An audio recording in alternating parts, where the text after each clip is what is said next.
Good morning, everybody. Welcome to Homestaging Talk Show Live. I'm Jennie Norris, and with me is the fabulous Johnathan Miller. Go ahead and say hello. I'll try to get Amy on here. Hey, everyone. I hope everybody had a great holiday. And, Amy is here joining us. She's just in waiting room prison right now because we had a little, That's right.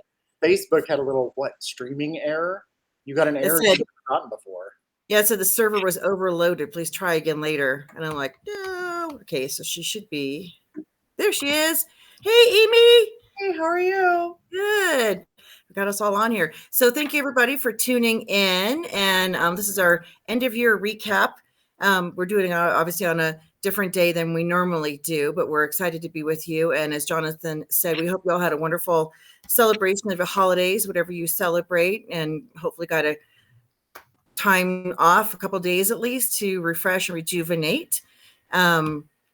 So how are you, Amy? I'm doing well. Good. Much better. You look fresh and rejuvenated. Yes. So we wanted to have been hit by the Irish drinking. Drinking game. Is that from the flu? I wish. Maybe. Keg stands. She likes doing keg stands. Yeah. So what we're going to do, we're going to take a look backwards at 2023, and then we're going to take a look forward to 2024, what we have planned for you. So, if you all were part of our association in 2023, you know that we hosted a conference, and I'm going to throw some graphics up here. And we did that in New Orleans. It was great fun. And we're, always providing great education. So you see some of our speakers here. We had Elaine Penhall, Johnny Fowler, panels and so forth. And we always like to deliver great education. So that's kind of how we started out 2023. That conference was in end of February.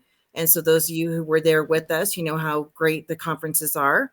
And then we changed and added some new leadership to the association, which we're very, very excited about. And that happened in June. So here are some of the new faces. I know two of those have been driving Jennie a little crazy, if anybody wonders, because we're changing logos and upgrading graphics and, and rebranding and trying to. And it's, please don't use that. That's old. Yeah. She hears that one more time. If she had $1 for that. We should start all the air sucking. It's like the first jar. It's like if we just had to throw change in every time we said it, we probably would be able to give a really good prize out at this point. You're right. It's like the swear jar. Exactly. I bet they're worth some swearing too. So this is so when Amy 7th, and I think the following Monday, June 12th, I said yes. Which is so exciting. And it's been wonderful. Great team that you've pulled together. Johnathan is co-president. One of the first things that you guys did was to restylize the logo. So if you're watching and you didn't, know that we did that, the new logo obviously is on all of our graphics. This one here on the bottom right is a little bit cut off, but it's our 25th anniversary in 2024, which we'll talk more about. That logo is available on the site. So if you have branded materials where you have the iHosp logo, you want to make sure that you're using the new one, because the old one is old and out of date. And if you have trouble finding it, just email one of us. We'll be happy to direct you to the spot. And let me throw Orlando back up there again. Sorry, everybody. Well, so Nikki Watson is the vice president. Amy asked her to serve in summertime, and she accepted, I believe. Probably July. Yeah, and then Orlando was already on our team, but he was in a different role, so we expanded his role. So he's director of ops. He's helping with memberships and chapters, doing an amazing job. And can you give us just a little update on Orlando, Amy? Yes, Orlando is recovering, and he is doing his job at that. That is now his new job. Yes. And he is currently staying with his daughter and grandchildren in upstate New York, but in January he will be going back to Chicago to get some more updates from his doctor and on about his healing process and so forth. So we wish you the best, Orlando. We love you deeply. The whole world loves you. I can tell you, yes. People from all over the world as you know, because we've already communicated this to you, but have been praying for you and still praying for you and wanting the best for you as a person, as a professional, and as a member of our community. Absolutely. Yeah, that was for those of you that don't know, he got sick in November, middle of November, and it was really, really serious. And so we are just grateful that he's still here and recovering. He's a fighter, which is what you need to be. And so we're really, really thankful that he is still with us and doing an amazing job. All right. And then, so shortly after we got new leadership in place, then we announced the conference. And so kind of talk about how we decided to do 2 locations and what that means. You know, the person creating these graphics probably should look at the dimensions of this little screen thing here next time he creates them. I'll have a good talking to with him about that. We'll have to do a little reprimand because Right. At least they're the right graphics. That's true. Right. Do that. I'm trying to Take see that like win. We'll take that win. Okay. There's like little there's format things down below, but the one I was using that had the rectangles all equal is gone. So I have to figure that out too. I'm like, where did it go? Yeah. So we have. Did you take down the Atlanta one? Wait, just leave the green one up. Maybe it'll expand a little bigger. Yeah, and this is for Vegas. Either way, one of the best things I think that we implemented was the new conference schedule. Instead of it being, you know, after 2020, we had such a shift in any type of conference that you were going to attend. The formats changed. It became more of they started offering more online versions, so you had less in person. So we had to do something a lot of people haven't done and revamp. We had to think outside the box of what, conferences became an experience, not just a place to learn. People actually want to be able to come. They want to socialize. They want to have, an interaction and feel like they've accomplished more than just something educational. So that's where I think you had the brilliant idea of doing it at market. So then we can start out, we learn, but then it finishes with market tours and being able to actually get a view of what the Las Vegas market is like. I was telling Amy this morning, I've been to the Las Vegas market, I think once. I usually just go to High Point Market, so I'm not really familiar. I've never been. So I love Las Vegas market. So those of you that have never been to market, first of all, when I would hear the word market, I'm like, I in my mind, I didn't really have a picture of what it would look like because I'd never been. The closest thing I'd been to is San Francisco, the Designer Mart, and it wasn't furniture; it was mostly like little things. So something maybe similar like that. And so I just didn't know what to expect. And, there weren't a lot of people posting pictures of like the exterior of Las Vegas market. I think it's easier to shop than High Point personally. I think it's similar to Atlanta where it's, you have buildings. So Las Vegas is 3 17-story buildings and each floor has, multiple showrooms, probably about 30 showrooms at least. And each showroom is massive. I mean, they could be, 100,000 square feet, 30,000 square feet. So we have all of these places. I've still never been to all of them. And so it to navigate and to know how to shop is important. How to read the tags, for example, what your price is versus the designer discount. Oftentimes our sponsors are giving the stocking dealer price. So we actually get an additional amount off. So learning how to read the tags and how to place orders, all of that will be covered on the tour. And of course, if you've already been to market, you'll be taken to the key vendors that have partnered with us and are offering specials that you won't get outside of the conference. And if you already have accounts that you're buying, like I'm buying from certain people at High Point, those accounts still work in Las Vegas. I always get the promos and the reps always say, "Are you going to Las Vegas?" And I'm like, "No, not now," because if you don't have a guide and you don't know what's going on, it's overwhelming. The one time that I went, I got very overwhelmed with, I think it's over 500 showrooms or more.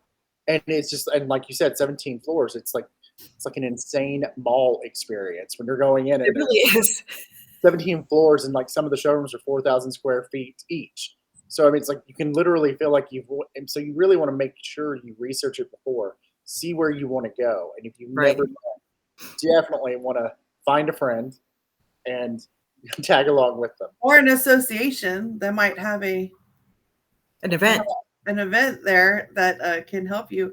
because But then I was it thinking market. I meant at the event, and then I just picture them Oh, holding hands with someone since she used to be a school teacher doing a head count.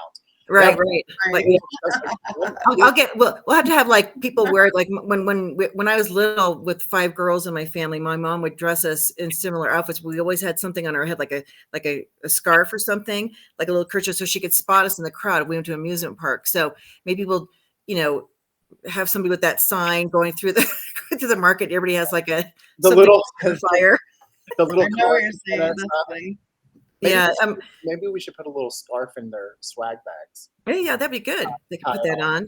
Yeah, just tie it up there. Oh, that'd be cool. And so so on the third day, we will Ultra. take people around market and we'll split into groups because you can't take the massive groups to market. So those of you that are coming, we've already got you registered. We're working with And More, which was formerly the IMC International Market Center. They call themselves And More now.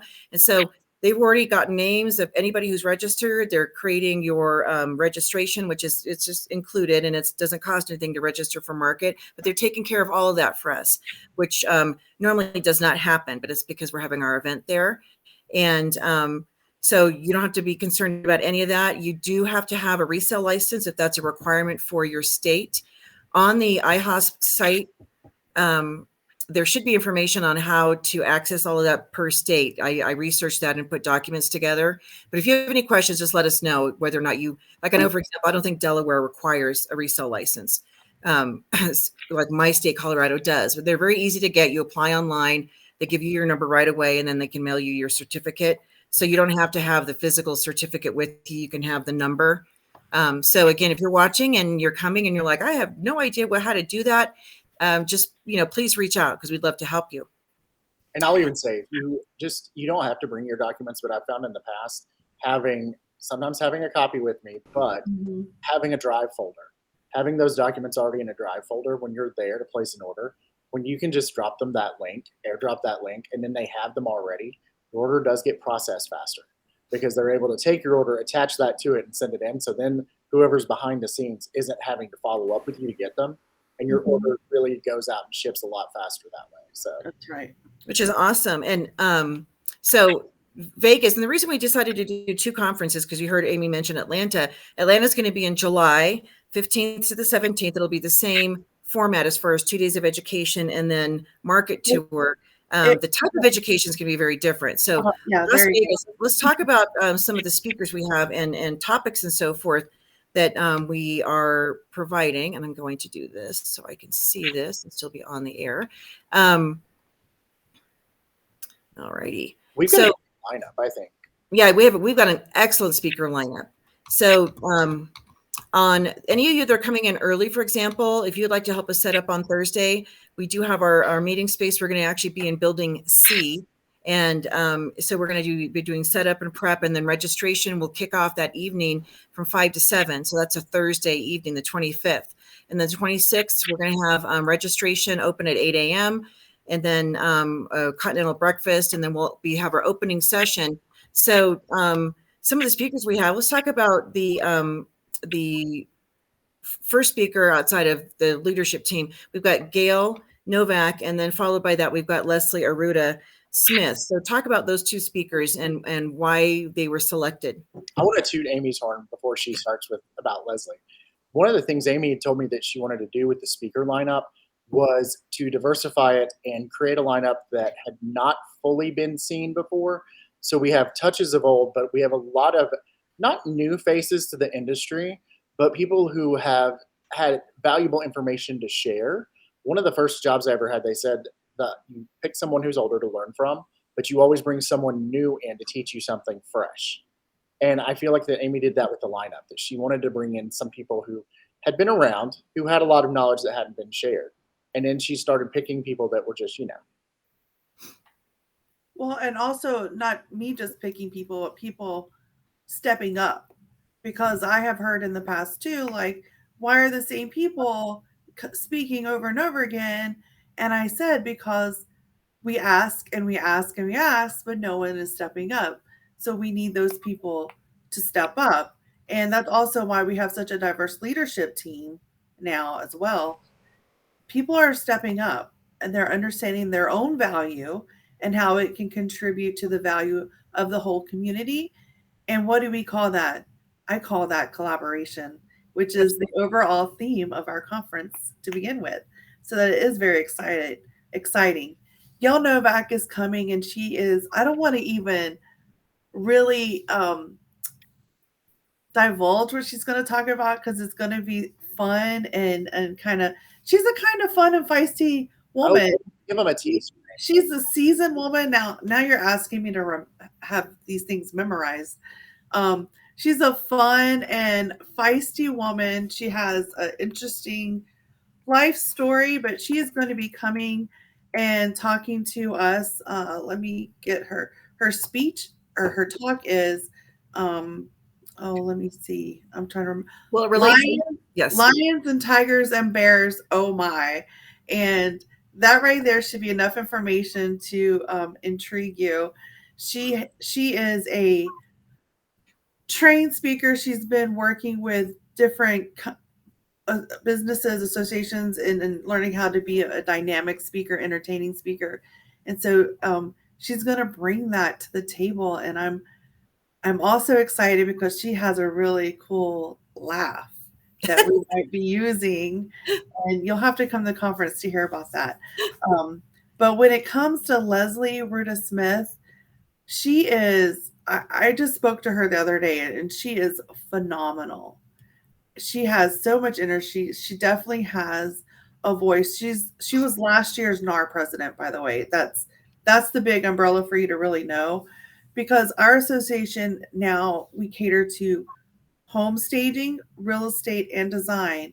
And the whole real estate aspect is, maybe you're a realtor and you stage, maybe you're a realtor that uses a stager, but as home stagers, that's who our ideal target demographic is most of the time. The realtors in our community that we can reach out to and get business from. Learning how to engage those realtors. Leslie Ruda Smith is the highest level, having been president of NAR, to come and speak to us on how to engage those agents, how to learn from them, how do they think? We're going to get into the science behind, what's behind working with them and what that means. And she may be bringing her daughter with her, Kristen's. Oh yeah, I saw her name on the agenda. So if Kristen can come, and we're still working on that, but if Kristen can come, she is a high profile person. She's doing some high profile things coming up here in the near future, and she has a great following as well. I think it's Kristen Smith _Smith on Instagram, something like that. And she is phenomenal too. And she has a story, and she is a realtor, a flipper, and does staging as well. So she's going to be able to help communicate to us from an investor, how to engage investor and how to have multiple streams of revenue as a home stager, things that you can look into to diversify your own revenue streams, which is really important because the markets are always changing. How can we stay relevant? How can we stay consistently making money?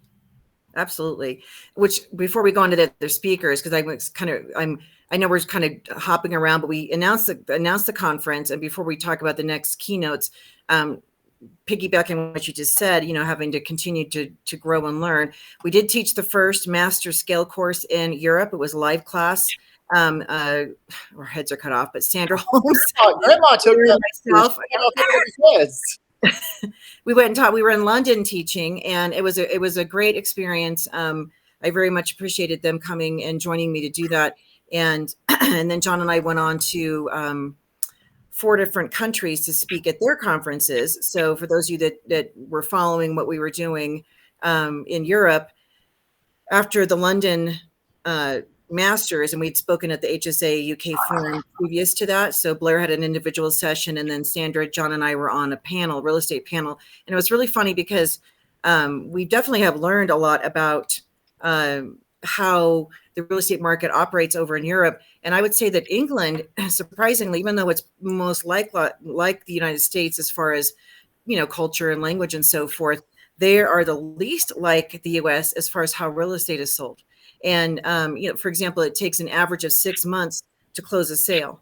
6 months. Wow. And 3 months would be like super speedy. And the reason for that is because unlike the agents here, where, you get an offer and then you start bringing in the inspector, the appraiser, the, whatever has the handyman, whatever you need to coordinate to get that deal to close within 30 to 45 days is pretty typical here in the US when you get a fast offer. There, they send out one at a time. So they'll send out like the surveyor, then he does his little thing, and then they have to figure, then they send out the inspector. So each person has their role, but they're sending them out one at a time. And that takes a lot of time.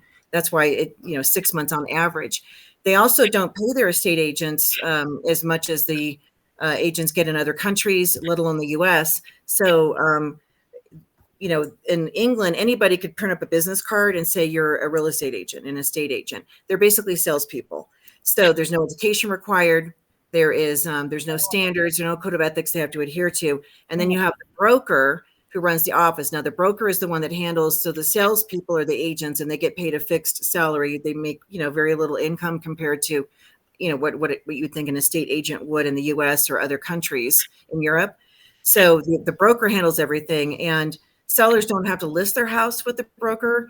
They could put it on themselves or have multiple people do that. So they implemented an MLS system a few years ago. So they're getting on board with that, but just the way things are done over there, it's really different. It's like, and I'm hoping we won't go that direction with the whole, NAR issue with the buyers, and so forth, which I'm sure Leslie will touch on briefly during the talk.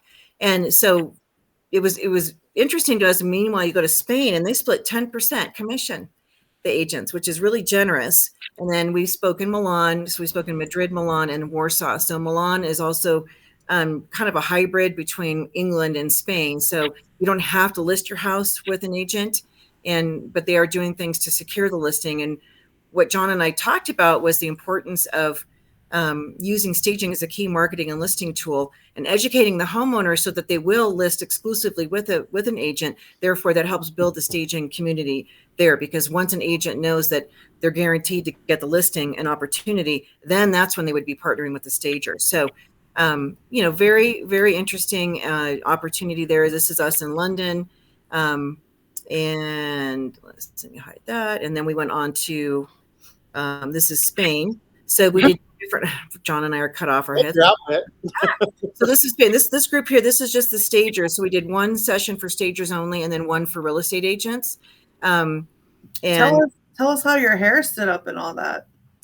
Oh my God, it was so funny because it was cool outside, but they had the heat on in this hotel, and so I was just like sweating, and so I kept opening the window and going standing.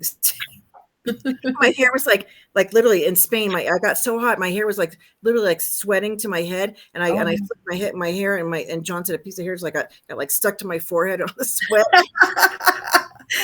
Oh, so I will make sure fans are going in the others. It was their start of fall, so it wasn't quite winter yet like it was here. Beautiful colors, but yeah. So that was really fun. And then Milan, this is Francesca Greco, who hosted the Milan, and of course Sonia Radovinovich, our EHOS president, European Association. And we had a great session there. This is their group that attended, and theirs was more about beautiful self-care.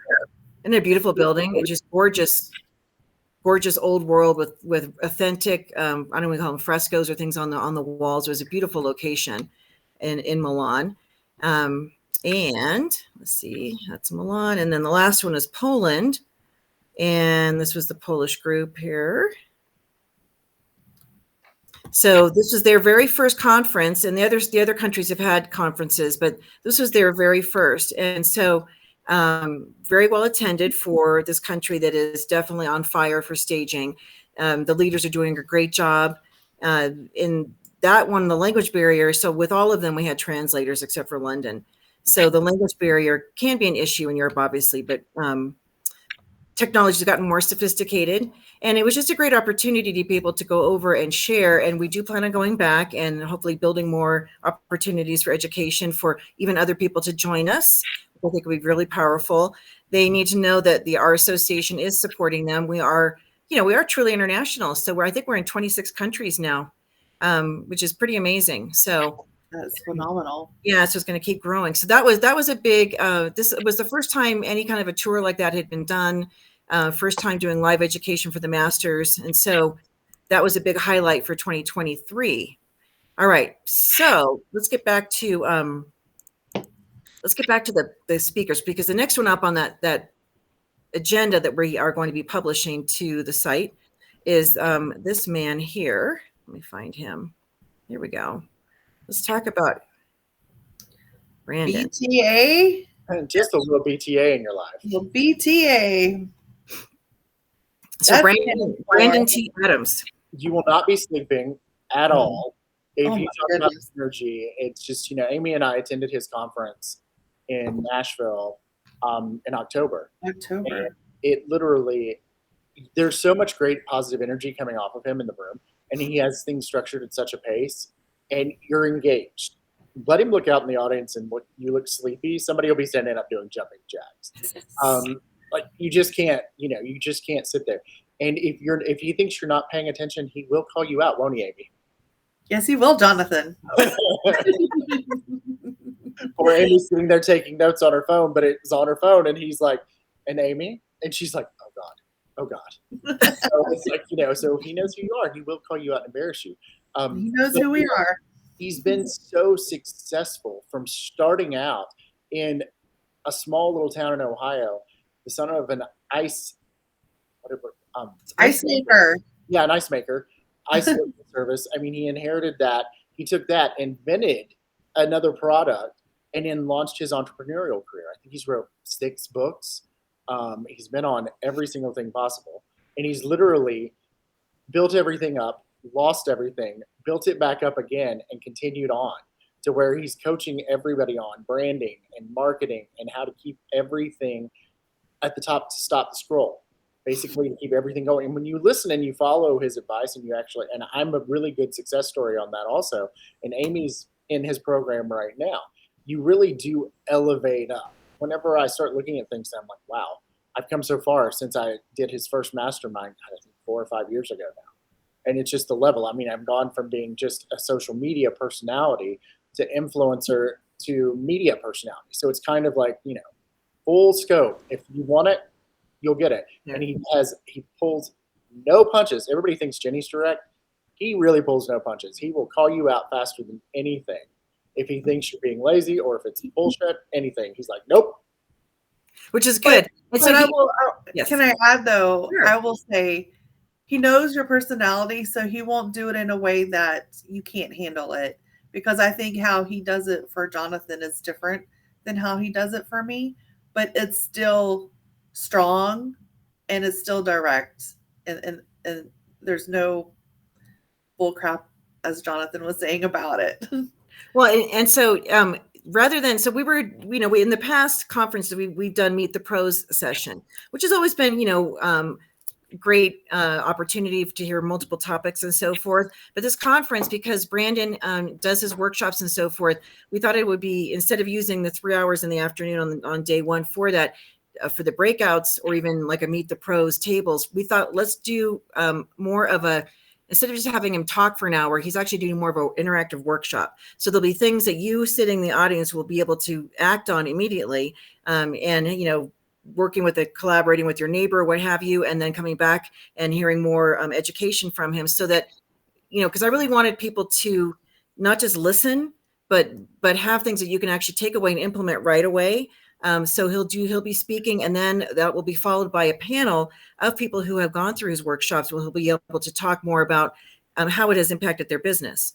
So that session is going to be extremely powerful. And as Johnathan said, it's all about marketing and branding, how to get to that sale and your image and so forth online, and video. He's very big on videos and so forth. So you're going to learn a ton of really great information, and we're giving him enough time so that it's actually a deep dive and very specific, and something, again, that you can actually, listen to what he's teaching, and then whether it's not a to-do list, but, writing down, I don't know, I'm just going to use an example. What if he says, what's your mission statement? You don't have one. Then that might be part of the workshop. Or what is your brand and how do you find out about your brand? And then, listening to him and then actually taking 5 minutes and saying, how can I apply this to my business right now?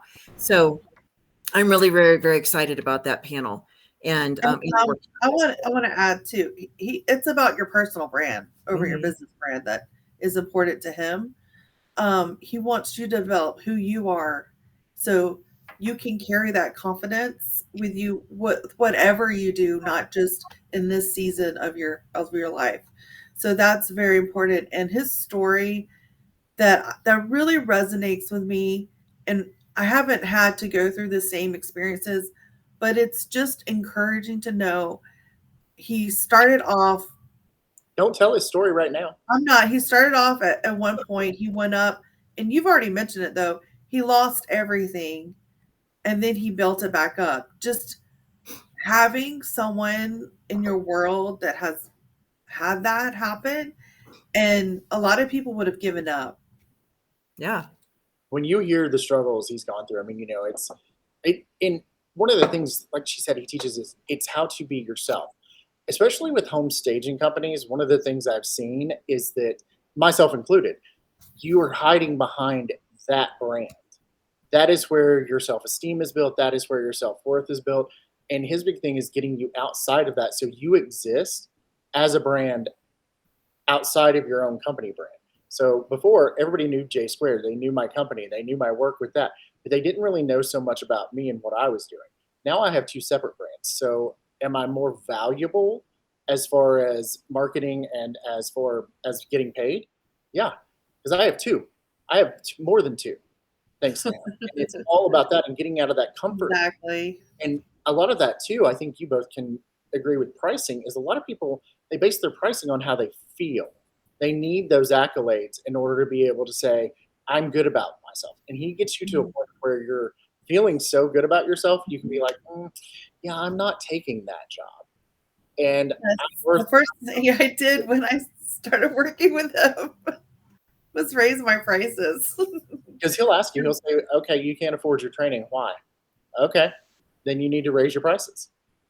It's like, because you're worth more than that. And I like how you guys have explained that, because this is the first time I've sort of, it's kind of like an aha moment for me. The first time I really kind of understand the brand outside the company brand. And you're absolutely right. A lot of people brand themselves with their company and you're a certain persona, but then you're like a different person in real life. And I've always said, like, home staging is what I do, but it's not who I am. So then it's like, well, who am I? And who are, those of you watching, who are you? You're going to learn. Yeah. And so, and then you've been able to, instead of having your company brand be the influence on you, it's you influencing your company brand and everything else, because you are the brand in many aspects. So I think that's a very unique take on it. And the beauty of it too, Jennie, is that it doesn't matter what season you are in your career. If you're a newbie or if you have been around for as long as each of us have, which has been over, 10, 15 years. So I know, Jennie, you've been in the business longer than that, but 100 years. So it's addressing the needs of our members at whatever phase they are in their business, season they are in their business. It's also this way we're doing this workshop mindset is addressing the needs of our members and listening to the feedback that they have given us, that they don't want just a social environment. They do want to walk away with the meat and potatoes. Mm-hmm. And we're not only allowing them to walk away with the meat and potatoes, they're going to be able to have the meat and potatoes, the gravy, the salad, the dessert given to them in a package that they are going to be able to do right then and there. They don't have to leave the conference and hope they remember everything. It's going to be right there in front of them. It's a true gift. Yeah, and one of the things that we are either going to teach you how to do or possibly do for you ahead of time is to do a social media brand review. That's something that Brandon does, and you had talked about that, Johnathan, on our call, which is really important because that is when they take a look at all of your social media presence and seeing how what are they looking for? How many followers you have, or your consistency, or the look? What is it that they're focused on? Well, so this is a fun story because Amy had asked me to help her a little bit out with things. And so I started helping her out, and then I decided that she was a hot mess and I needed someone bigger, so I referred her to Brandon. No, I'm kidding. I'm just playing. I love you, Amy. Like, No, I'm doing this for free. She needs to pay somebody. we were getting so into it, and I was like really like helping her pick apart because Amy's a great example of why you as a person should not just be associated with your company. Because Amy's had 3 companies now.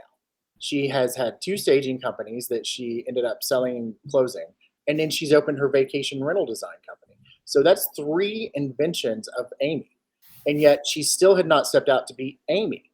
And each time it's like, when you're selling a company, you're not selling yourself with it. You're selling your style, you're selling your product, but then you launch something else. So entrepreneurial wise, she's on her 3rd venture and it's extremely successful. But at some point, somebody's going to come in and want to buy that. And, we're not selling her.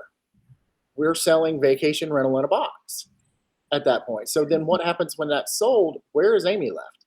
Well, Amy's still going to have books and speaking appearances and things like that because she's got multiple other things, just like Jennie has books, appearances, other things she's doing besides just sensational home staging. Yes. I mean, those are the Jennie brand. Multiple revenue streams in there too, in order to really be able to be successful. And he'll talk a little bit about that, but it's really that brand part. And I was circling back. I was looking and I was like, you know what? She really needs to get some of the same knowledge I have. And I'm trying to teach her some of the things I learned. And I was like, Amy, I think you need to do this discovery call with him because I think it'll really help you. And she did this. She was like, oh my gosh. And I was like, because somebody needs to be able to do this 100%. And I gave her a book called Who Not How. And it was a book that just blew my mind wide open because as home staging, I saw a stager post this morning about perfectionism. We try to do it all. We try to make every decision, put every single thing in place. And sometimes it's not about that. You need somebody who can focus on that one area 100% to help you get it to where you need it to be. So then you can actually literally do your highest and best and do what you're good at. Well, I love that because you mentioned that book at one of our past shows. So the Who Not How, it's finding, as you said, finding the right people to be put in place so you can delegate and so that your time then can be used elsewhere. And that's what, business scaling is that same concept. It's making you work on your business, but not in it every single day. And so depending on whatever your goals are, whether you want to have a, small, medium, large business, all of this will fit in and be pertinent for your business growth and whatever your goals are too. So, can I add something to that? Yeah. 2 things. The first thing is the Who Not How is about procrastination. The things that we put off are typically things, not that we're lazy. They're just typically things we know in our gut. There's someone out there who can do it better. And I'm not the one for that. So you have to find the who and stop trying to figure out how you're going to get it done. And then secondly, this panel right here is a great example. I am a solopreneur. I've always been small and I'm happy. That's my happy business model. Yeah. I think Johnathan is what you would consider a medium. And he's happy. That's where he is. I mean, and Jennie, I think you are more considered a larger staging company. So there's no wrong answer. You grow and you be at the level that you want to be, but we want you to be the best at that level, whatever that level is. And there's no need. I'm not jealous of Jennie or Johnathan. Sometimes I'm jealous of Johnathan, but for unrelated reasons. Just kidding. Just because my makeup's better sometimes. Well, which is true because, and there's no right way to have a business. And so, and I've often said too, sometimes, the larger companies, with larger companies come a lot of overhead and responsibility for income for a lot of other people. So the stress and pressure on those company owners is much larger than being a solopreneur or, a smaller company. So there's pros and cons to both, or to all of them. So I think that's going to be a very, very valuable session, because the panelists will have Amy and Johnathan, and then Trey. Hopefully he'll be coming real estate agent. I was going to add that in, is that's Yes. the thing with Brandon. Brandon, yes, I've been through his things. Amy has also, but he popped up with us and he was like, you know what? I want to bring someone who's not a part of iHouse. Trey is a realtor, but he's been through Brandon's workshops before. So he's going to be able to tell you things that we don't know. We're not realtors, so we're not went through the same processes as he has. And it's a whole different market learning from that. I mean, you know that, you live with two. And you learn and you grow from learning different things. And I do think we should actually touch on, what business model are you? Are you a volume? Are you a boutique? Or are you a specialty? Amy's a specialty. I'm a boutique. You're a volume. And they have different circumstances for everything. And you get to a point of where you realize, at one point, I thought I wanted to be huge. And then I realized our niche and our market and our avatar was perfect for the boutique setting. And and that's where it is. And maybe you don't even want to own a company. We absorbed a company a few years ago, and the previous owner came and worked for us for 4 years because she didn't want to deal with all the nonsense of running a business. That's right. Okay. There's nothing wrong with that. That doesn't mean that you're still not a phenomenal designer, a phenomenal stager, just because you work for someone else. It just means that you don't want to have to deal with all the headaches that we all deal with. Right. And that's, and like you're saying, the bigger you are, the more headaches you have, the more overhead you have, the more furniture you have to buy, the more people you have to pay, the more things that get thrown away and make you insane. Right. Get broken. I mean, there was literally, I think it was last week, or it was Christmas time and so forth. But it's the end of year. We'll talk about how 2023 went for, in general. But I'm tired. It was, it's been a long year, and a lot of really great things, exciting things have happened. But I remember saying to myself, I don't want to do anything today. I just want to sit and do nothing except watch Christmas movies and not feel like I have to be doing something, which is usually my mindset. I feel like I have to be doing something all the time to facilitate my business growth, work on the association, staged homes. So there's always something that I'm like in my mind. And even this morning, I woke up at 5:30 in the morning, and and then my mind is going. So I'm just laying there trying to go back to sleep. I'm like, this isn't working. So I got up and did some stuff on my phone, and then try to lay back down. But my, that whole thing, when your mind starts going, because you have so much that you're working on, you really can't ever super relax. So for me, it's a luxury to be able to just completely unplug and not feel like I have to be doing something, because I know that but whatever I'm doing impacts other people's livelihood. So, when you think about growing a company, those are all things you need to consider, because that's, that adds a whole layer of stress that you don't have when you're a smaller business owner. And dare I say that some of the smaller companies are probably more profitable than the larger ones, because they don't have the same overhead and obligations that the larger companies have. So those are all things to kind of think about as you're growing your businesses. I'll say, since we scaled ourselves back, we do fewer jobs and we make more money. And it was a Pia Silva book that I read about that. And I was like, you know what? I'm pushing too hard because I wanted to be just as big as my friends over here. And I was like, this is ridiculous. Why am I doing this whenever I'm going to give a better product if I do it this direction? I mean, we just did a $3 million house. I know Amy heard me agonizing over this house for like 3 weeks. Literally, we had to finish it early. And then it sold in one day, less than 24 hours. And they're buying half the furniture in it. So I'm making, I hope the realtor doesn't see this, double the money on that, because I'm like, I got my staging fee, the design fee, and now I'm going to sell furniture out of it. It's a win-win for us. Yeah, and the buyer's happy. They didn't have to go anywhere. Yeah, the buyer's happy because they get a beautifully done property. They didn't have to, pull it all together themselves. They know they already love it, and so it's a win-win. And hopefully, agents wouldn't have a problem with that, because that's one of your income streams. And we'll talk about this on that conference. It's about getting in with the right agents and building relationships. Yeah, and I have very good relationships with my realtors to where they promote it, they sell it, they see the benefit, because if you're somebody's hero, who are they going to call to sell that house when they go to sell it? If you're getting them the furniture also, you just earned extra points.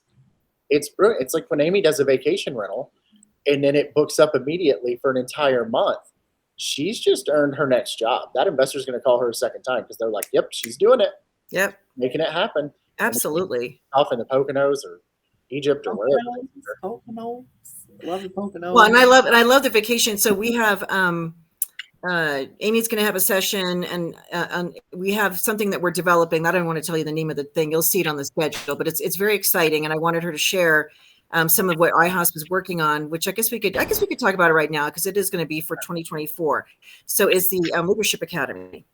We're going to kind of give an overview of what we're planning for the association. You've heard us talk about this the last few shows, and I've written about it as well. But we have to cultivate the next generation of leaders, so that when other people, eventually exit the industry, that there's not this vacuum, and then that there's nobody there to carry on. And so that's really, really important.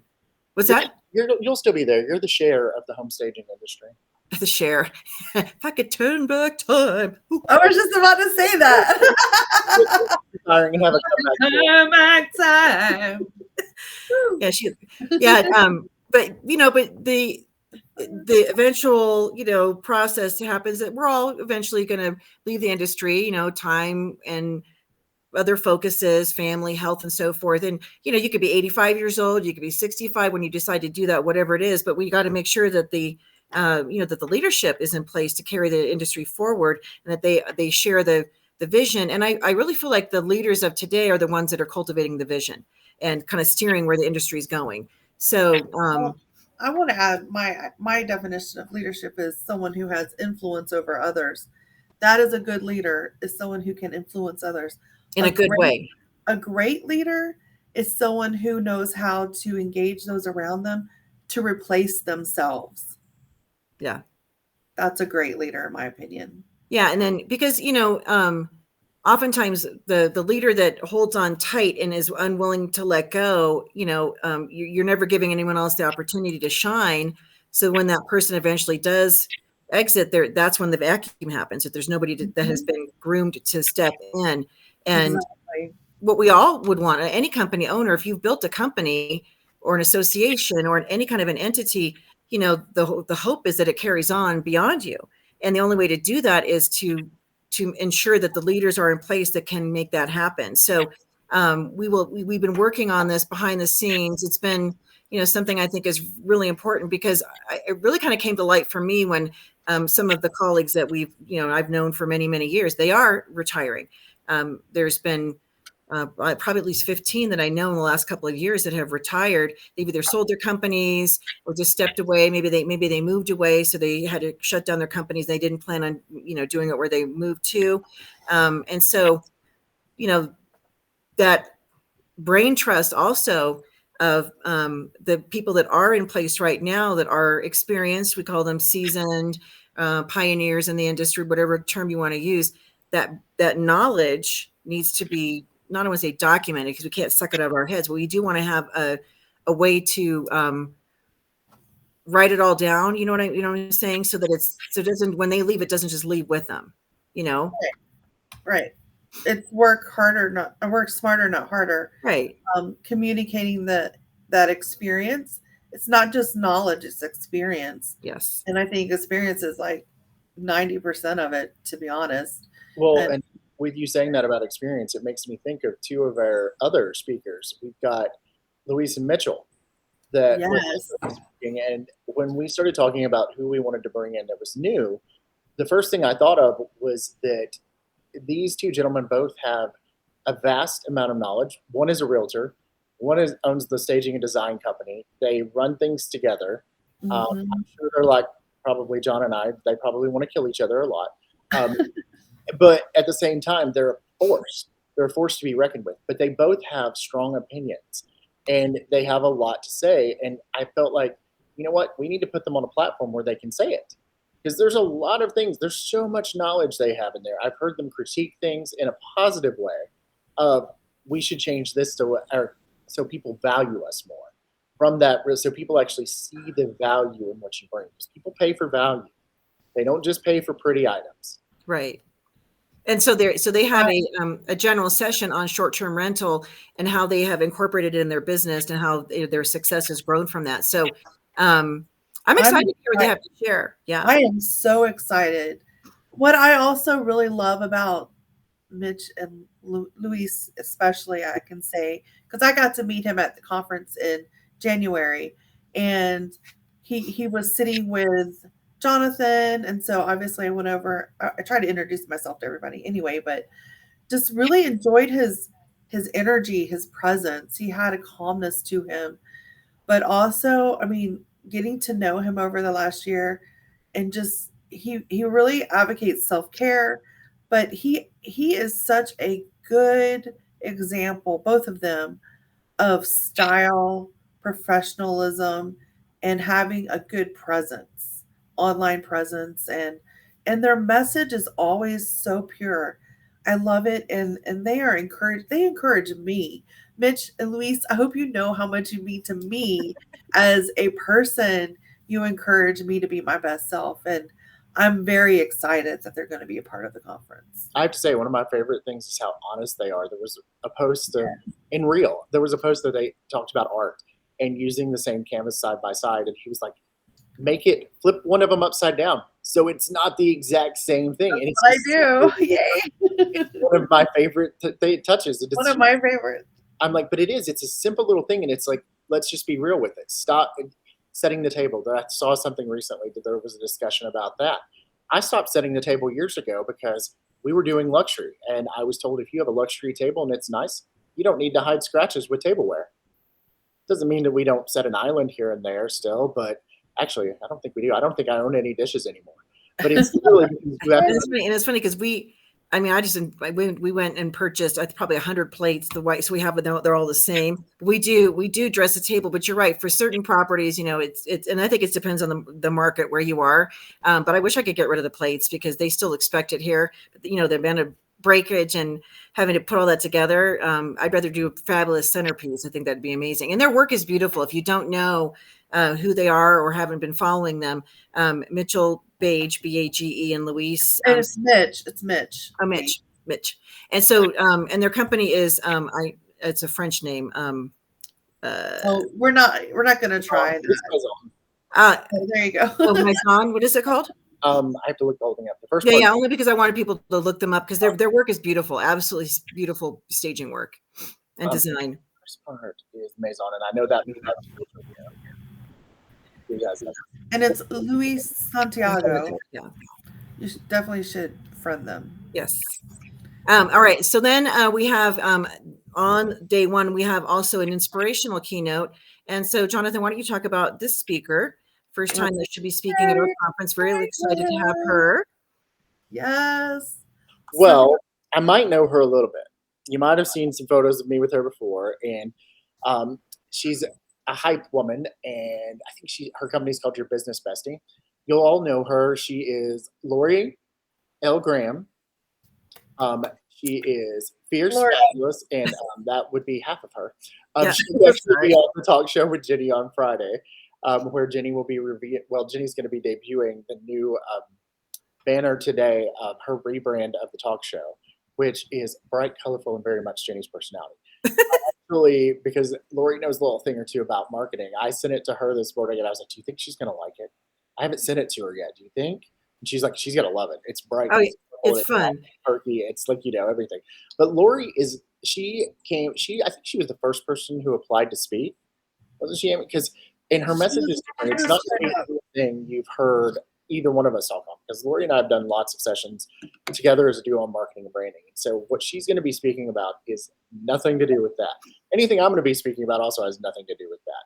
But this gal, she's going to talk to you about being inspirational, about getting yourself started, how to actually go through the day and make your best life for yourself. She's a big believer in doing things that make you happy and doing your highest and best. And so you're going to see. That's why she's our motivational keynote. And some of you probably saw yesterday. She was our featured speaker, and then Jennie messaged me, and Jennie was like, "You know what? She's going to be our inspirational keynote," because that's what she's all about. When you read her application, she's wanting to be there, not to promote, not to sell anything, not to try and tell you you've got to do something better. Which, let me tell you, personal experience. She can tell you if you want her to, ask her to tell you to do it better. She'll tell you. But that's just how honest and what a wonderful person she is. So I'm very excited that she's going to be up on the stage talking about everything inspirational. And she has a really inspirational backstory as well that she might touch on sharing some of that. But Girl is a survivor, and I mean, yeah, she also owns multiple companies. I mean, she's got a couple of philanthropy. I can't say that word ever. philanthropic. Thank you, philanthropic companies. I had a speech impediment as a kid, so I'm allowed to have a few words that just jumble. They can't all be perfect all the time. What did I say that out loud? I hope that was recorded. Um, play it to myself. But no, so, I mean, she had a company called the Hug Movement, which was women empowerment. I mean, she is very much the believer for women to be their best selves and to stand up. And I mean, as a gay man, we love that. It's stand up, be yourself, and stand out from the crowd. And as Johnathan says, she'll be the guest on the talk show on Friday. So 2 days from now, on December 29th at our regular time, she will be our featured guest. I'm really excited to have her share some of, what we're talking about now, and just kind of tune in. You can ask questions, you can type them in, and then of course, definitely come to the conference, because she is a strong female business owner with a very, very kind heart and a heart for helping other people succeed, truly. And one of her gifts is the marketing and branding and the look and how she puts all that together. You just look at her and that, I've never seen her not pulled together, where my philosophy is sometimes like, well, who's going to see me when I'm out and about? Nobody that I care about, because if I'm like staging a house, so it's like I don't wear lipstick and my hair might be not washed. And, but I think we were talking about this in the call, but you never know who you might run into. Who might show as soon as you're not put together, as yeah. soon as you've not done something, it does not matter where you are. I did a little video recently because I ran into this guy that Amy and I knew from another conference. Yeah. And I was so surprised because I was like, somebody just unmuted. And I was like, well, I look a fright in this picture, but I don't look like this. But that's part of life. You're not out there staging in full makeup and heels. Yet you got to make sure if you're going to the store at a certain point, who might you see at that store? Because that is part of your brand. That is part of what people are seeing. So, I mean, I don't want to see somebody who's going to stage $1 million house out there looking like the gay homeless. I was like, thank God for sunglasses. And then when I went, it was snowing on Christmas Eve here, but I had to go run and get stuff that was fresh, like salmon or whatever. And my hair wasn't looking, so I just put my hat on, a winter hat with the fur, so I looked glamorous, and my sunglasses. So I looked fabulous, even though underneath I did not. It's all about first impressions. So I'm really excited to have her. And then on Saturday, we will be kicking off with June Carter. And her topic is really a good one. It's AD. It's dealing with ADD and ADHD, staying on track, staying focused. And for those who don't know who June Carter is, she is our official IHOSP business coach. And just like we were talking about what Brandon does, as far as you are your brand, and that influences your company. June also takes that perspective with coaching, where you are a whole person, and your business is part of who you are, but it's not all of who you are. And so you need to be looking out not just at your company, but your whole life goals. And then that's how she feeds into the and so forth. And has had very great success with people in our association. I know, Amy, you had been working with her. I know Kevin Taines worked with her. And so I'm and I asked her to speak on the topic because I have ADHD, mm-hmm. but it actually is not about ADHD, because not everyone has it, and we don't want to assume that everyone has it. But there are things that are similar, that even if you might not have ADHD, maybe you get distracted. Maybe you have a list of things to do. You start off with a list, and when you're halfway through with that, you're like, oh, let me do this over here, and you never really finish your list. So there are traits that may not be diagnosed as ADHD that we may have as business owners, or may see in our team members, right? Absolutely. So we can identify it, maybe think of ways to help everyone in the team be more functional, better employees, better team players, and so forth. So it's coming from that neutral perspective, not assuming that anyone has anything, but that there are things that might be similar. There might be some similarities. because she's not a doctor, she's not there to diagnose anybody, but she has training on that and is phenomenal. Helped me immensely. My business has been impacted by her talent and her resources as well. And she lived through it. She didn't retire afterwards, so that's um. Yeah, and So, June is probably the most credentialed business coach I've ever known. She has multiple credentials. So, they don't all relate just to one industry. So she really has, gotten as much education as she can because she truly wants to help people succeed where they are and, achieve their goals. So she always delivers a great session. So we love June. We have, let's see. She can fix probably anyone if she has the opportunity. Mm-hmm. I had the opportunity to talk to her, and we were doing I was helping her do some things. And I am ADHD. I've been medicated since I was 7 years old. And if I'm not, everybody will tell I'm hilariously fun, but it is the bouncing ball in the room that hits the wall hard and bounces back. And so I'm helping her write some things. And I was like, I never realized how much control I had over certain things because I can give a first person perspective. This is why you're distracted. This is why you can't get things done. You would think it would be a mess with Amy and I working together sometimes, but we really hold each other accountable. And you'll hear us banter back and forth, and we sound like a old married couple. Yeah, because we did a couple things together. When I'm sitting beside her and I'm shushing her, she's like, "Oh, I'm gonna kill him," afterwards. But it was literally, I'm like, you gotta pay attention. She's like, thank you, and then I get hit in the leg, and I'm like, thank you.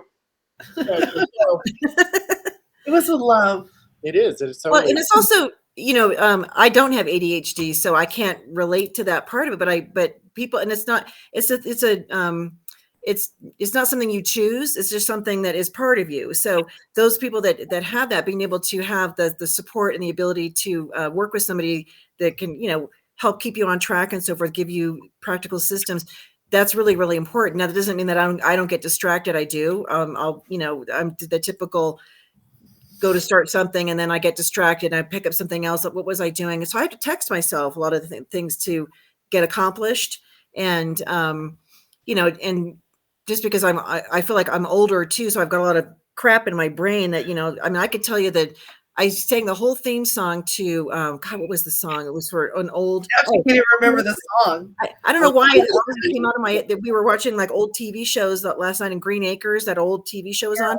I know every word of the opening song. Why do I know the opening song for the Green Acres, but I can't remember something that's actually beneficial or worthwhile, That song came on all the time and you heard it. Have you ever possibly done a session with June to evaluate? We just went from talking about how you did ADHD to Green Acres. Yeah. It's the place to be. It's like the stuff that's stored in our brains, always kind of the stuff that I can recall, like the useless trivia, that kind of stuff. But being able to actually apply my thought power to something important, staying focused on that, I think is important. Oh, I probably should do a session with her. That would be good. Well, then Christina Bell. So she actually is going to be on the real estate panel, I believe, or the. She's actually going to be speaking. And then the general session on the panel. Yes. And what I love about her, we're also probably going to have her in Atlanta too to talk more in detail because we'll talk about Atlanta, I guess, later. But she's going to be talking about how to work smarter, not harder, with for stagers. Like I use a program for myself for short-term rental that gives me almost 100% closing ratio, like 99.8.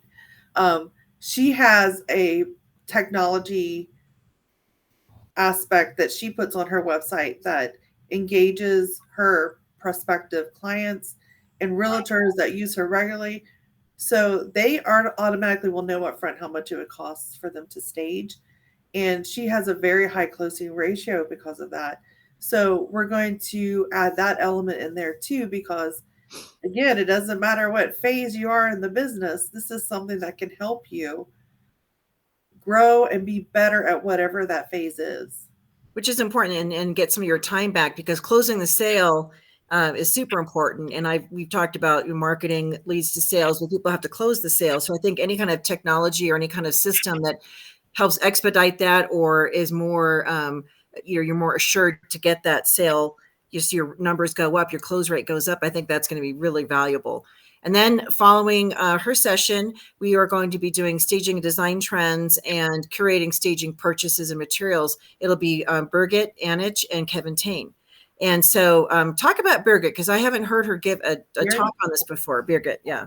Okay, so Birgit she's always inspirational, but when it comes to trends, she's always telling people what's going to happen before it ever happens. She travels throughout the year. She pays very close attention to what's happening. I'd say that she's told me the colors 3 years in a row before they ever actually came to fruition. At a couple of other conferences, she's talked about trends. And generally, it's one of those things that she's like, oh, okay, am I talking about that or am I not? And I'm like, well, when you're good at something, you're good at it. And so I left it in her corner, and then she came, she said, okay, yeah, I do want to talk about this because I am passionate about it.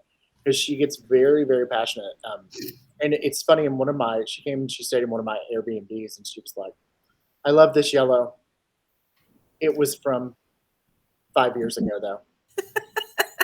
And I was is it the Airbnb that's named the Anich?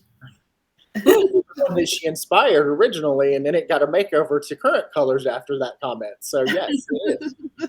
It is. That's my favorite one too. Yeah, I mean, and it's important because when we go to, and that's kind of leads us back at market. You're going to see a lot of the products and the colors, the new things that are coming out. They're still, the tried and true. They still have like the blues and the grays and silvers and golds and things like that, blacks and whites, but you have the the millennial pink, and then we had the yellows and the emerald greens, and so it'll be interesting to see where we're gravitating towards. It's kind of more of that brick blushy pink color was very hot. So terracotta. Well, terracotta. She's from she's from Europe, and she's probably there right now. I think she's in Graz right now. She's in Graz, Austria right now. So I mean, Europe is the heart of where a lot of these trends evolve from. Right, fashion. So having her theory called the trickle up and trickle down theory. My first degree is fashion and interior merchandising, and so you learn every single aspect of that. And it's one of the things is that if you want to look to any European standard, it's a much higher standard than what we have as Americans in the U.S. A European person, they get up and they literally put on a dress and heels every day. And if you're not in that, you better be going to the gym. I mean, you don't really see a European casually dressed. And people always think they're like, oh, Johnathan, all about fashion, dressed up all the time. Yeah, I kind of am. I wake up like this, not really. I was a 50s housewife, I'm convinced, in a former life who did wake up with everything perfect. But you had your hair in like one of those satin things. Your beehive would stay, the dew. 30 minutes before my husband to put my full face on and then lay back down, pretend that magically the elves did it at nighttime. But now there is a higher standard there. And so, I mean, it all comes from fashion. And you see fashion trickle down through interiors. There's a lot of, I'm trying to think, there's one interiors magazine that it's Elle Decor, that they start out their first couple of pages and they will list and show you the fashion trends first and then show you how it is coming into interior design. And, you just can't ignore it. And a lot of times I look to see what Canada is doing. Canada is always far ahead. I will tell you that granite on the backsplash of a counter or in a kitchen, they did it well before the Americans did. I saw it there, took it to one of the builders I'm a contract designer for. They told me it could not be done, that it would be too heavy. And I showed them this magazine. I was like, really? It can't? Then they explained that it would structurally have to be built differently in order to be able to do it. And now it's one of the hottest things you see. Right.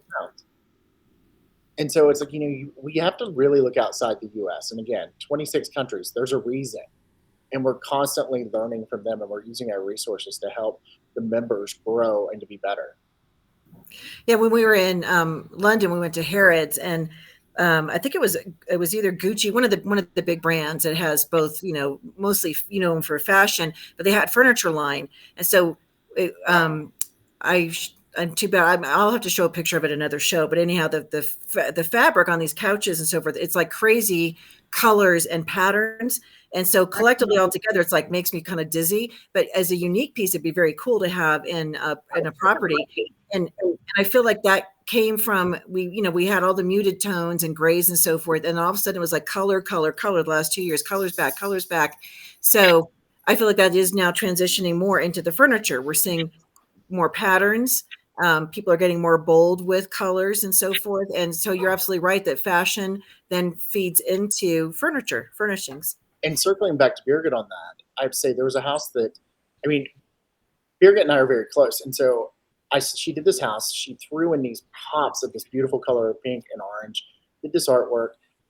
It was outside our norm of minimalism, and with our whites and our beiges and our blacks and everything kind of dark. It became the hit property in her town. She got so much new business off of that because she was not afraid to step outside the box, and she saw those trends coming. It was one of the first things that inspired me. So then I had still not been that brave. And then I did a similar thing recently in a house here. And again, I mean, I have a very discriminating agent. He went through and he said it's the best house he's ever seen us do in the last 5 years. And it was literally because I took those concepts that she taught me and applied them to this house. But it has to be, the property has to be right. I couldn't do that probably in his next property. I had to stay neutral because it has to really be that you're letting the house speak to you. And she kind of teaches you how to do it. That's awesome. And then Kevin, he calls himself, he has a word for himself when it relates to pillows and so forth. And he has done a great job. He has an interior design background, if you don't know Kevin Tain. And he always does a ton of research as well when it comes to doing different trends. And so he wanted to talk specifically on, getting a curated look, because if you look at his staging work, it doesn't look like anybody else's. He definitely has a style that's very identifiable for him. He tends to use more color. He tends to layer more things in.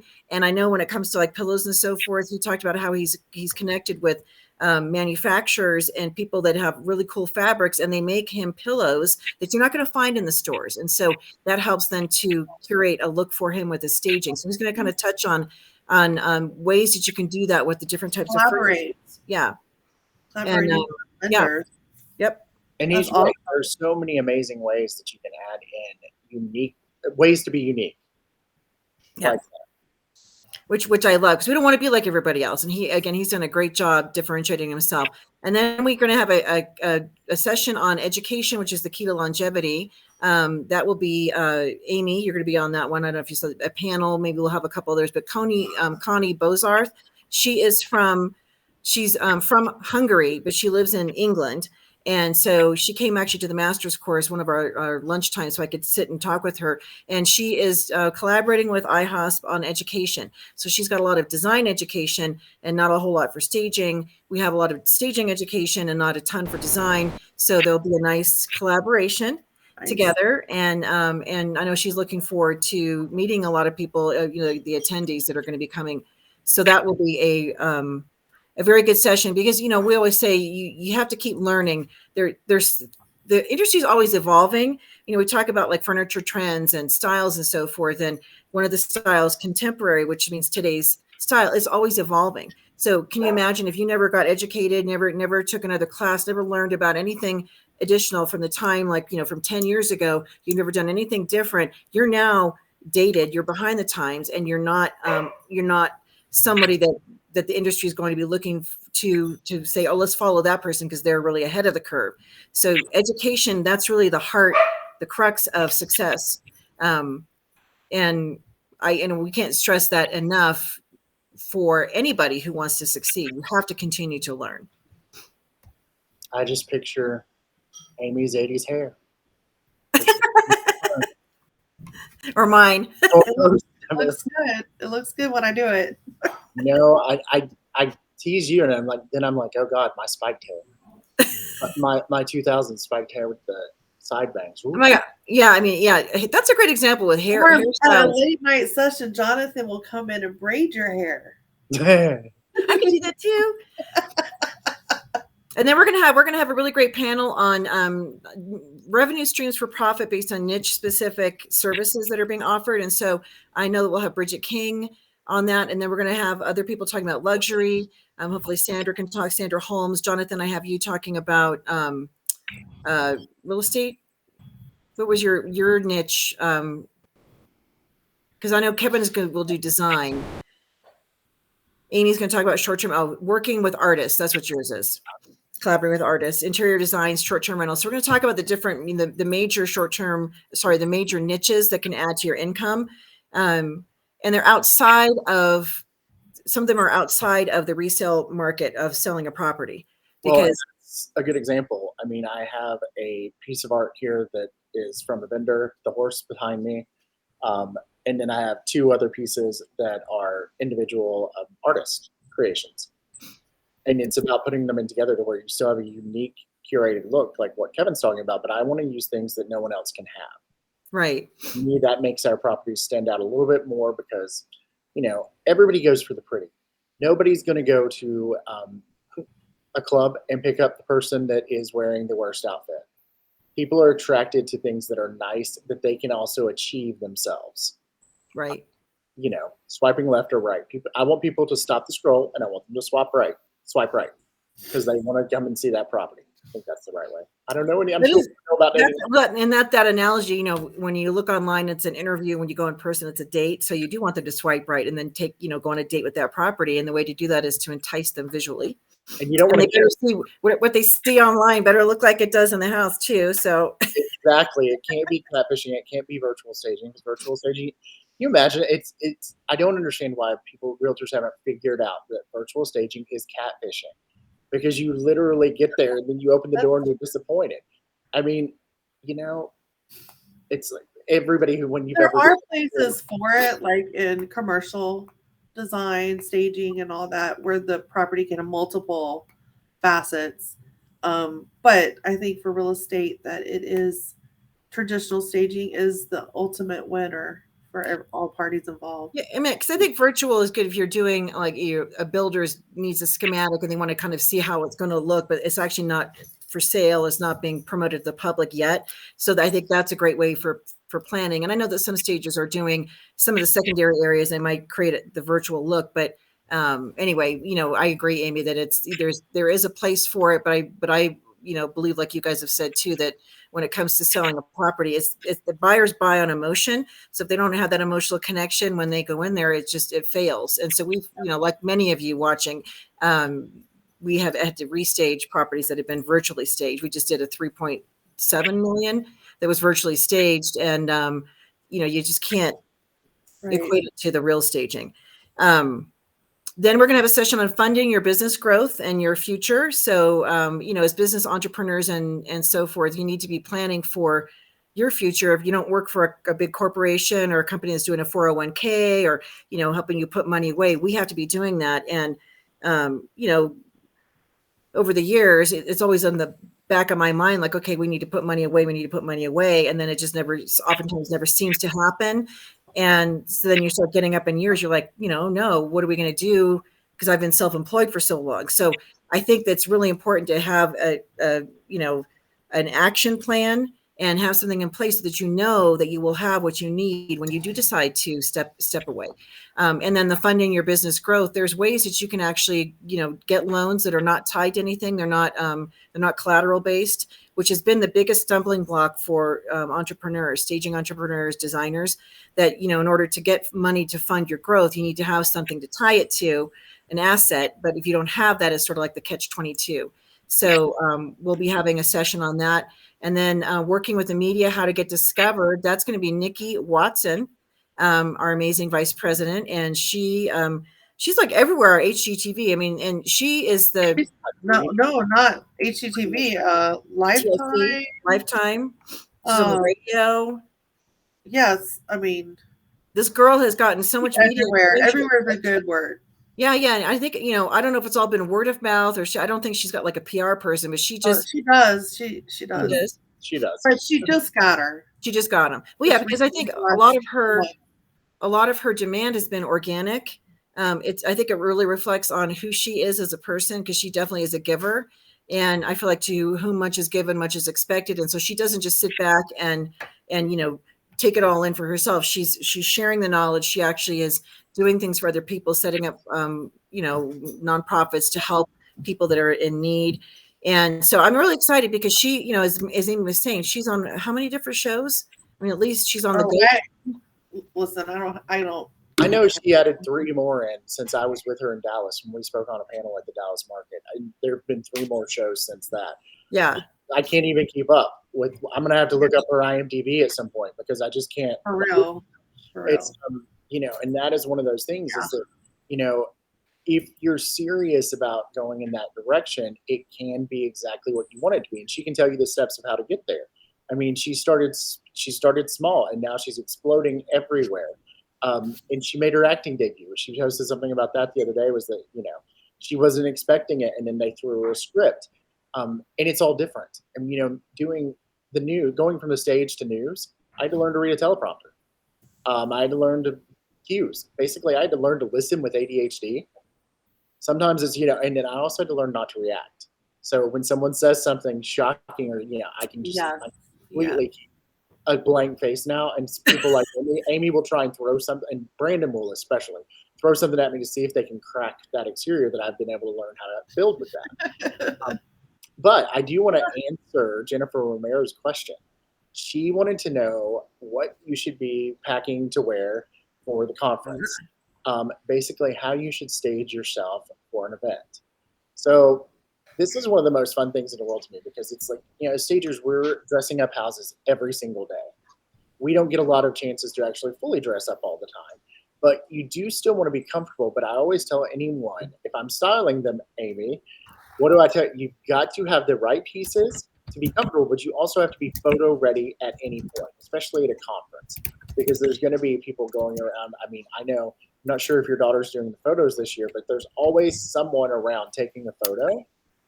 And you never want to be the person in the photo that has disaster hair, looking like you just rolled out of bed or you're hungover or anything like that. You want to be perfectly put together the same way, because how you stage yourself is how you stage a house. That's telling your realtors and investors, people who are looking at your social media, when they're seeing you photographed at these events, they're also seeing, and when you think they're not looking, they're looking. They're actually seeing that, and that's their brand image of you that they're putting in their head at the same time. So, while you may be able to rock the messy bun and, some Lululemon during the day, you probably want to pull out some other things for that. That does not mean that you have to wear heels or uncomfortable shoes. I'm a believer in that. However, if you think about the photos, I saw a photo the other day of a newscaster that I work with here, and she had very sensible shoes on in the photo.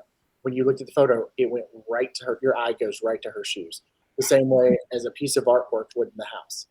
And she's like, "You're going to fuss at me for that, aren't you?" And I was like, "Mm-hmm."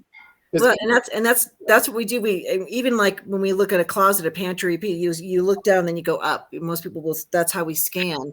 So, and I think for the market, you definitely want comfortable shoes because we will be walking around.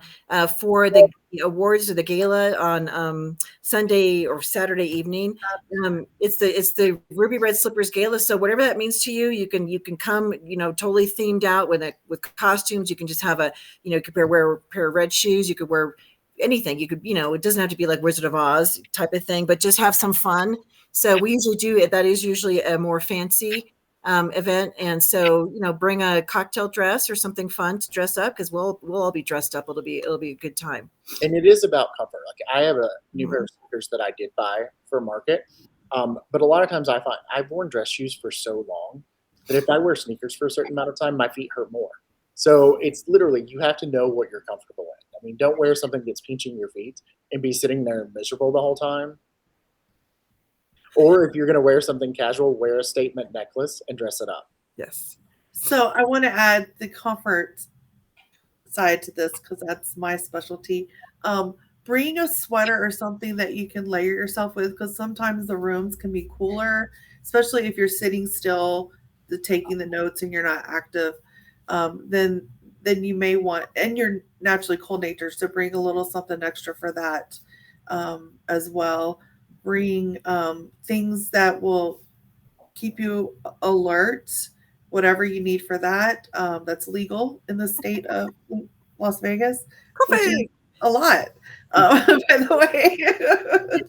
I'm glad we're wrapping up now because I think it might be time to wrap up with the conversations going. I do want to add, we do need to go, I agree, but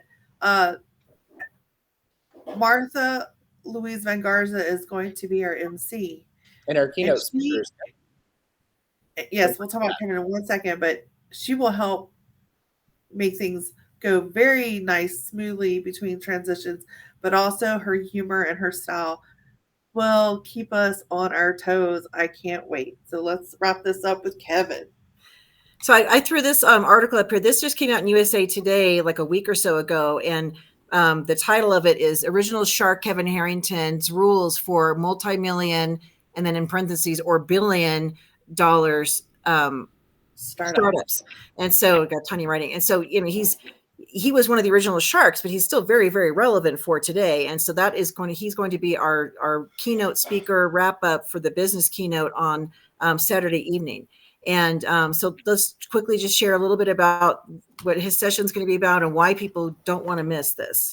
So, you know, you touched on him being an original shark. And it's funny because sometimes people have asked, they're like, why is he not anymore? And I'm like, because he found other ventures that were more lucrative. He knew ways to make money, and he's all about spending your time and your money wisely. And that was not spending that time doing that show was not making him the amount of money he could make doing other things. And I think sometimes that's important, is that, you know, you might find that you're a vacation rental specialist, so you don't need to be doing regular staging because you can make far more money doing this. And, you know, in his case, it was, he could do the show or he could go over here and make millions. I know which one I'm going to pick. I'm going to say, nope. But he enjoyed it. He enjoyed his season there, and he learned a lot from it. And it actually gave him the momentum and mindset to know what he could do over here. What I love about his story too is that, you know, Zig Ziglar, I believe, used to say, in order to be successful, first help other people achieve success.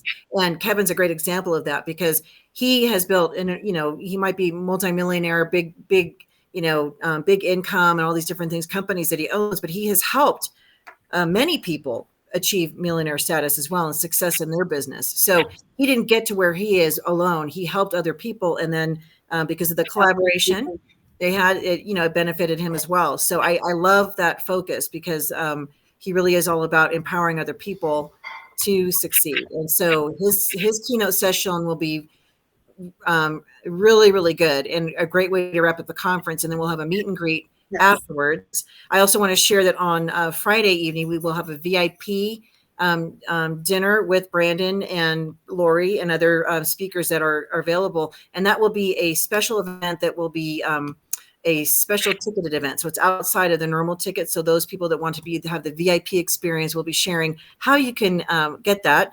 And then, of course, if you're a VIP, then you will be first in line for the meet and greet with Kevin. And he's got books and things that he's written. So it'll be a great way to wrap up the conference, and then followed by our gala, our dinner gala. And we're gonna have some fun. And then I want to add something about Kevin. I've got to meet him a couple times in person, and he is a warm human. He has a lot of energy. He's feisty, but he is genuinely, he is authentic. You're going to get the real deal with him, and he's not going to sugarcoat anything. He and Brandon actually have a lot of the same energy levels as well, so that'll be great to have that consistently in our conference. But you are going to walk away with information that you can apply to your life. And I've asked him to speak on how to build that dream team, how to collaborate with those people, not your associates in your own business. Your dream team is those people who are selling you without you having to lift a finger, who you have those right connections with, those collaborations. And he is an expert on that. And I cannot wait for y'all to experience Kevin Harrington. And if you need a little example of that, Amy, a Ginsu knife or an infomercial of any sort, Tony Little, did anybody buy those exercise tapes? I mean, I actually don't mind saying that right now, because a lot of us, we grew up with that or are of a certain age to know what that is. I mean, if you grew up any time in the 90s or 2000s, you saw an infomercial for a Ginsu knife. Buy your first one for $40, get the second one for $19.99. He came up with all these concepts. I don't know if he still owns the As Seen for TV brands that you see, But that was literally still transitioning from an infomercial to these products. I mean, he helped Tony Little build a fitness empire. And when you look at all of these people who had these big, the Ginzu knives, everything, The one 90s. common, they all Oh, have wait, there's more. exactly. I heard that. was I like- didn't realize he was behind that. The That's amazing. infomercial. Yeah. He invented the infomercial. And it's like, so when you think about that, before he ever did Shark Tank, he was already seeking out those individuals who had an invention or had something that was next level. And then he taught them how to market it, how to promote it. And even then, I mean, when you think about QVC and HSN and Joan Rivers and the things that were that came along later, even then, Lisa Rinna is a Real Housewife now who has a clothing line that she goes on there and she hawks it off and they sell, they start selling it down. Oh, we've got 10 of these left. We're going to mark them down to $25 right now. And if you buy the $25, we'll give you another one for half off that. It's that same sales strategy. So there's so much we can learn. And so ticket prices are going to go up on New Year's Eve. So at the stroke of midnight, New Year's Day, prices are going to go up. So get your tickets before. If you have not registered, buy them now. And then right now we also are giving a gift of success. So if you bring somebody, if you refer somebody to come to the conference, there's a place now on the registration form where they can put your name down. And for every person that you recommend that actually buys a ticket, you're going to get $50 cash. So that'll be, get some spending money, get some money, maybe put in the slot machines in Vegas. I won $300 off 10 cents last time I was there. And my first spin. So I'm usually not that lucky. So then I walk away. I'm like, I'm not going to do anymore. But so, get in there and register because we need to know how many people are coming, number one. But number two, you want to save money. It's going to go up by $100 on January 1st. So it saves yourself some money. I need you to rub some of that grandma luck on me there with those. I mean, the Nini. Your grandmother, and suddenly you win. I know. But I'm really excited to hear from Kevin too. It's going to be an amazing session. So that's our lineup. And I know this show is long. I had a lot to cover. And so hopefully it was fun. It was fun. We'll be back. And those you funny every now and then. And those you promised it in my munchkin voice. I know, that was so funny. Oh, did that happen? I have turned you into a munchkin twice this year. My goodness. Well, and those of you that are commenting, all it says for me anyway, I can't see who you are. It says Facebook user. So some of you had some questions and mine was covered up. So I apologize. We didn't get to some of these in real time. Somebody asked how many members are in the US or globally for IHOS. There's about 3,000 to 4,000.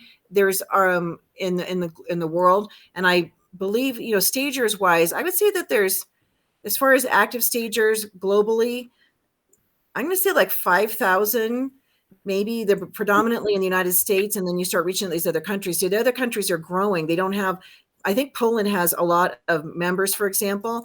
They're not all trained. So the professional stager versus stager, that's where the delineation comes in. So, and we'll be doing a statistical survey for 2024. So you guys look for that. That's one of the things coming for 2024 in addition to the conferences. And got some great plans coming for 2024. We'll have a calendar out so you guys can plan and know what's coming with chapters and education and courses. And if you haven't gone to the Hive recently, the platform, we've added some new courses on there. So make sure that you're staying active in the site as well. I know social media is great, but don't forget to go to the IHOS platform because we've got a lot of great info there for you as well. And you have Lori on Friday, and then yes. I believe on January 5th, you have Brandon on. So please. Oh, yes, we have Brandon. Brandon will be our featured speaker. Let me get through his logo up here that Johnathan so kindly made. Excited to hear from him. So you get a feel for, who he is as a person, how he shares his enthusiasm, his energy. So we're excited to have him on January 5th. Mark your calendars. It's funny. I sent him that when he goes, "Oh, that's colorful." Yeah. The differences between him and Lori was like, "I love it. I love all the color." He's like, "Oh, that's colorful." Yeah. Because he always wears black. Yes, he will tell you, actually, Jennifer Romero, he will tell you anytime you're going to have a photo to try and make sure you have multiple layers of black and texture on. And one of the things I will say is I always, I love a pop of pink here and there, but I try and always, if I'm going to be on stage or if I'm going to be at a conference, try to wear more black. It travels easier. You've got more versatility with it, but also it's that photograph. If you're standing next to someone, you're always going to be on point in the photo with them. And one of his secret sauces to wearing the same outfit and everything he does is it doesn't date him. He can reuse the things over and over again. If you look at his media, it makes total sense. I will say he does go shirtless on some of his Instagrams when he does his morning jogs. Yeah, I've seen those. That's our thing. I'm Well, like, you know what? You got it flaunted. Brandon. There'll be a time when he won't be able to do that anymore, so he should do it while he still can. Exactly. And yes, he can. He can still pull that off. yes. Sure. And so, and he swears she never looks at them. Yeah, I don't. You just hold on yourself. Anyway, No, I'm kidding. Thank you so much, everybody that's here. yes. Thank you for tuning in. We really appreciate it. We'll be Happy putting this New on Year. our YouTube channel and on our website as well. Happy New Year coming up. We'll be having you'll see some graphic promos coming out on that. So celebrate safely, have fun, start making your resolutions, things that you can accomplish. And I know that the conference in January really will be heavy on your influencing your success for 2024 and making it even better than 2023. I know some people had a great year. Some people struggled. So draw a line in the sand.